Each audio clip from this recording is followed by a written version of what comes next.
welcome back to my channel. Thank you all so much for joining me again. Don't forget to like this video, leave me a comment, ask me any questions if you have some, and subscribe and press the bell notification next to the subscribe button so you'll be notified when I post a video. Let me start off just talking to you all. I am upset because I already filmed this video, had it completely edited, and accidentally deleted it. So here we are again. Welcome. Also, I'd like to say that when I get to 500 subscribers, which I'm getting close, I'm inching there, I'll be doing a giveaway. So subscribe, because then you can win something. I'll be giving more details as we get closer and once, of course, I start it. Today, we are talking about post-grad plans and internships. And I would like to start off by thanking Ani A. Shout out to her for leaving me a beautiful comment and suggesting this video. Also, I would like to give her best wishes as she is starting her own MPH in the fall for maternal, child, and family health. So best wishes to you, and thank you so much for suggesting this video.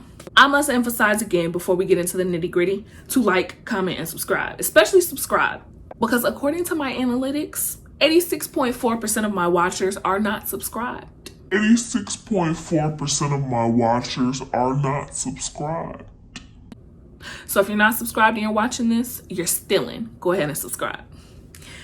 I'm gonna start off first by talking about my personal plans, and then I'm gonna give some tips for you all. I struggle with not knowing if I should take it day by day or plan for the future, because sometimes I go day by day and I'm like, let me just survive the day, but then I feel like I'm behind. But then when I'm planning for the future, it gets very overwhelming. So I know I'm not alone. I hope not.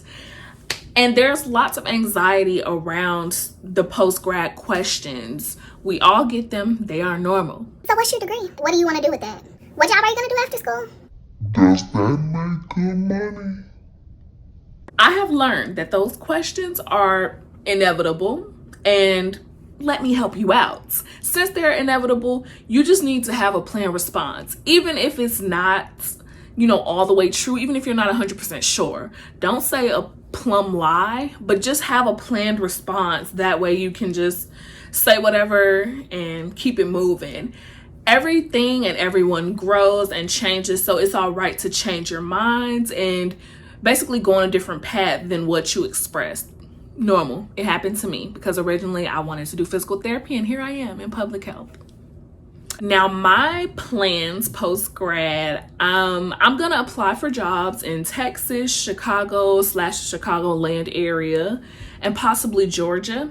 And I'm really just gonna, let the universe guide me to where I need to be. I feel that it always guides me where I belong, so I have faith that this will happen in this case as well.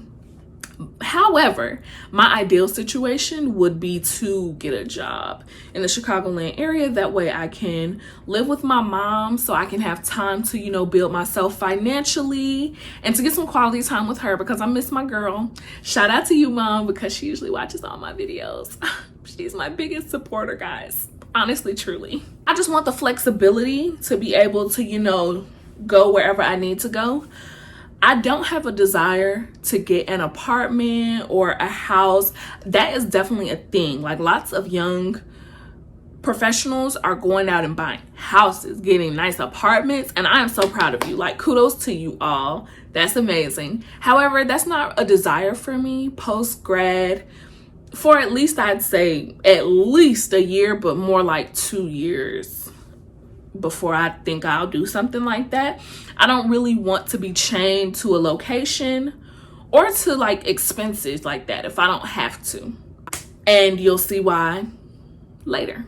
Actually, you'll see why now. So one of the things that I am going to apply for, well, I think I am, that I've considered is applying for a Peace Corps service or like a temporary work abroad type program. Since I have low to no confining responsibilities, no kids, nothing tying me down. And that's why I really don't want an apartment or a house or anything like that, because I want to be able to move and shake freely. So I have considered a Peace Corps application. However, with the whole virus situation, I don't even know if that's going to be a thing when this is over with, if it's over with by the time I'm post-grad. But that's something that I've looked into. Within public health, I know that I want to work in the community health atmosphere with the actual communities that are in need. I don't have a desire to do research. I don't know if I've expressed that on here, but I'm not the largest fan of public health research. Yes, it's necessary, but I think that it is kind of overfunded. I think we need to put more money into our community health programs and into the actual work and the implementation of the programs that are being researched. We know so many of the problems, so we need people in the community that are going to solve those problems, and I want that person to be me. Some of the ideas that I have for myself: health program implementation, health education, just community health worker things. And I could also see myself doing adjunct teaching if I can find, a position. I think that I'd be a good teacher. I think I'd be a fun teacher too. Next, let's discuss internships. I'm currently interning as a health advocate in a clinic here in Houston, and in that role, I screen patients for social determinants of health, such as housing, food, rental assistance, utilities. Basically, we help decode things and provide assistance for the patient's needs that are impacting and preventing proper health. So how you would go into the doctor, and doctors and nurses, have to get in and out of appointments. But from their perspective, it might look like their patients don't care. They're not showing up to appointments, late to appointments, not eating the prescribed diet, things like that. But social determinants are important because there can be things in the patient's life that you may not know about that impact their health, such as they don't have housing right now. They don't have transportation to get to their appointments. They have difficulty getting quality food. They might be in a food desert or have little money where it is more economical to buy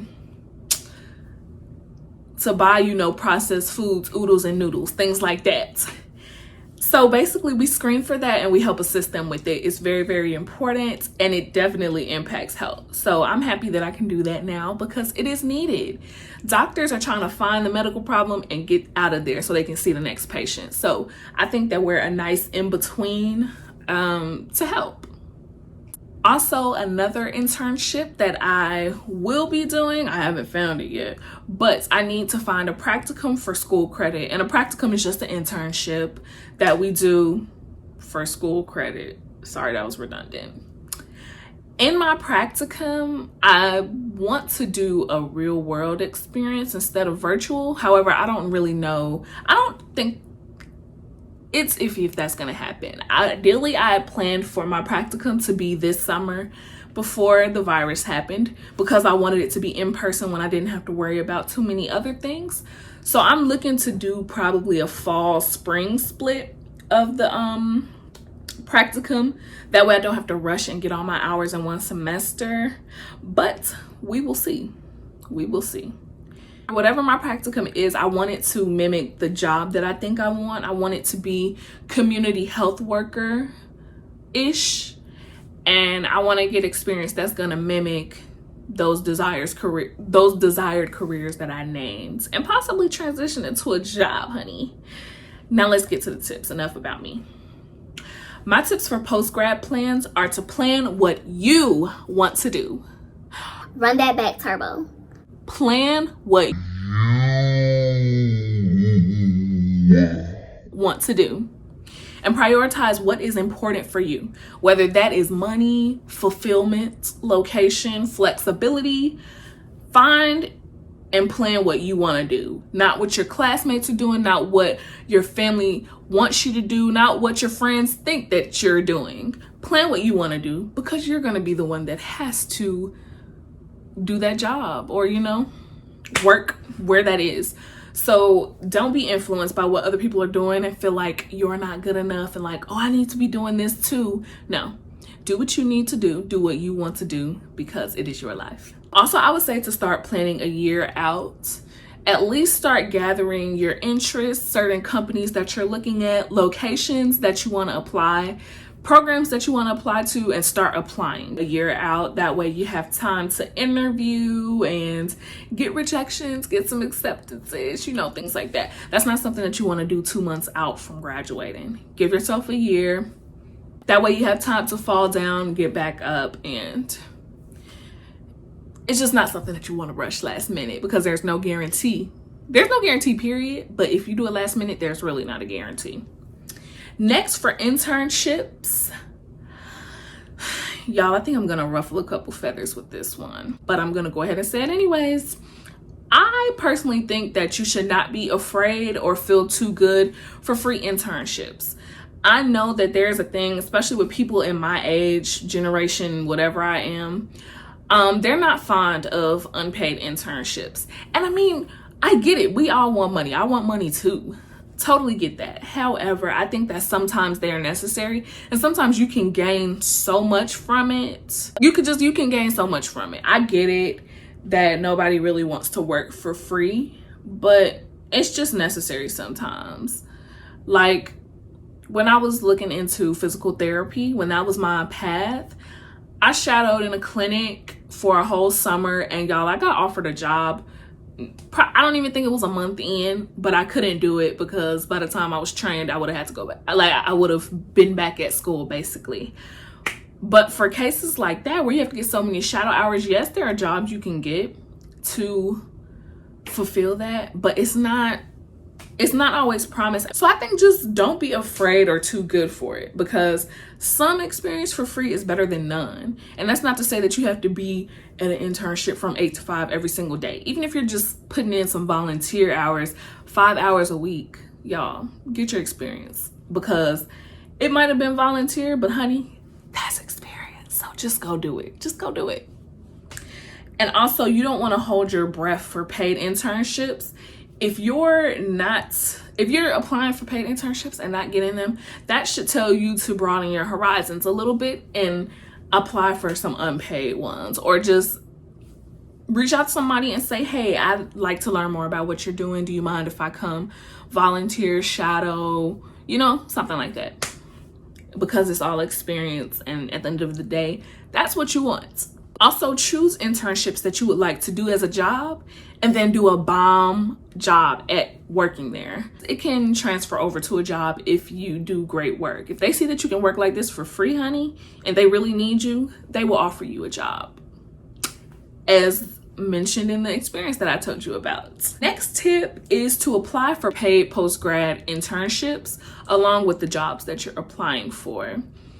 I've heard of people doing internships post-grad, like, the summer before the next school year, even though they wouldn't be going back to school. So apply for those as well as jobs, because that might be something that you do in the meantime before a job comes through, or before you're scheduled to start at a job. Let's say you were working at a school or something and you all didn't start until September. It'll just give you, some money in the meantime and some experience in the meantime. So don't be afraid to apply for some paid internships. And notice I said paid, because if you're graduating and like going into job, you do need a little more money. But honey, if you're an undergrad, y'all, just take those little unpaid internships and get a little experience. Even just 2-3 hours a week is something. Last tip that I have is to take your school enforced internships seriously. You want to take those seriously and not just find a little easy place to do whatever or do nothing, because you can build connections, you can build knowledge, and you can build references.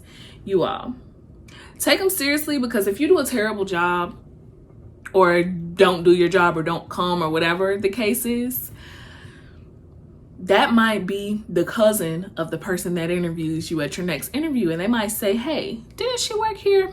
Yeah, she was terrible. So you want to take them seriously, because those are connections you can build, a possible job you can have if you do amazing, and those can be references for other jobs if you apply, because you will need some references to put on your application, just people that can attest to your great work and work ethic. That is what I have for you all today. So I thank you all so much for tuning in. Like I said, let me know some of your tips down below and ask me any questions if you have some. That's it. If you need to contact me separately, let's say you have a real long question or something like that, feel free to follow me and message me on my Instagram. That's in the description box, but I'm gonna put it right here. Bye. Not the average girl from your video, and I ain't built like a supermodel, but I learned to love myself unconditionally because I am a queen.